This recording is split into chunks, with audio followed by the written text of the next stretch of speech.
Hi, I'm Uncle Said, and I'm part of the field engineering team here at Wallaroo. Today, we're going to look at how Wallaroo simplifies the process of configuring and deploying AI models to leverage IBM's Power 10 architecture.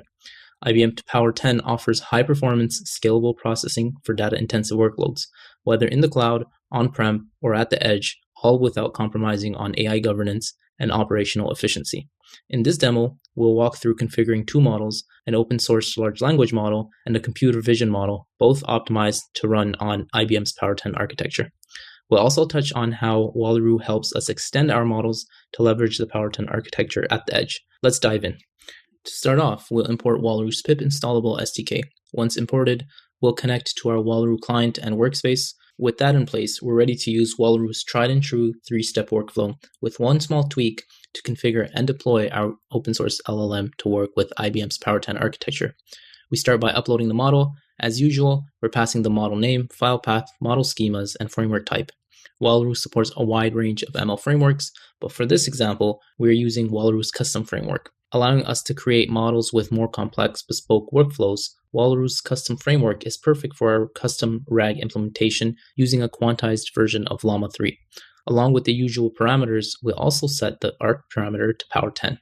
This ensures that the uploaded model is optimized to run on IBM's Power 10 architecture. From here, Wallaroo will take care of the rest. Thanks to Wallaroo's flexible framework, Wallaroo abstracts away the complexities, allowing engineers to leverage IBM's Power 10 architecture by setting just one extra parameter. Once the model is uploaded, the other two steps of our three-step workflow remain the same. In the next step, we'll configure our deployment hardware. In this instance, because our Llama is quantized, its resources efficient enough to run on CPUs alone. So we'll allocate 8 CPUs and 10 gigabytes to the model. Finally, we'll build and deploy our pipeline. And in just 2 minutes, our LLM is deployed and running in the cloud, ready for testing. We'll validate the pipeline to make sure it works as expected.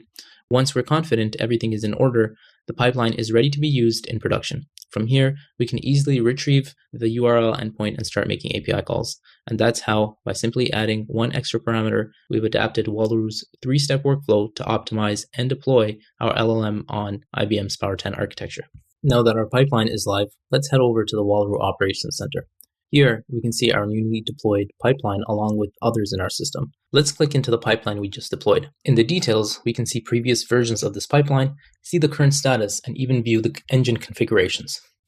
If we take a closer look at the engine configurations, we'll see that the model is indeed configured to use IBM's Power 10 architecture, just as we set it up earlier. Switching over to a pipeline that's been running a bit longer, we can see, just as we'd expect, our models optimized for Power 10 are fully leveraging Wallaroo's powerful feature set. This includes centralized logging, observability, and Wallaroo's automated drift detection system, better known as assays, allowing us to observe and ensure our pipeline's performance in production. Moving back to our notebook, we'll see how we can extend our workflow to allow our models to work on the edge when configured with IBM's Power 10 architecture. In this example, we'll look at an object detection model, which would be used in a retail space. To start, we'll upload the model as we did before, passing the model name, file path, and framework type. We'll also set the arc parameter to Power 10, ensuring our model is configured to work with IBM's Power 10 architecture. Once uploaded, we'll configure our deployment hardware. This time, we'll keep the specs lean, just one CPU and 1 gigabyte of memory for this smaller model. Finally, we'll build and deploy our pipeline. Once deployed, we can test it out and retrieve the URL endpoint. Now, to extend this to the edge, we'll follow our usual edge workflow, which consists of 2 extra lines of code. In the first, we publish our pipeline. This turns it into a containerized, standalone process that can run on edge devices with all its dependencies included. Once published, we'll add an edge bundle. This allows the logs from our edge device to return back and be consolidated in the operations center. With the edge bundle added, we can see the details of our edge-ready pipeline, including its container and artifact information.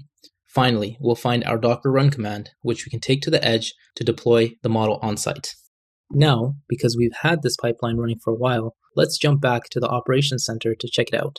In the Insights tab, we can see exactly what we'd expect. The logs from our edge devices are fully consolidated and available here in a single centralized view. This gives us visibility into how our edge locations are performing in production, ensuring everything is running smoothly.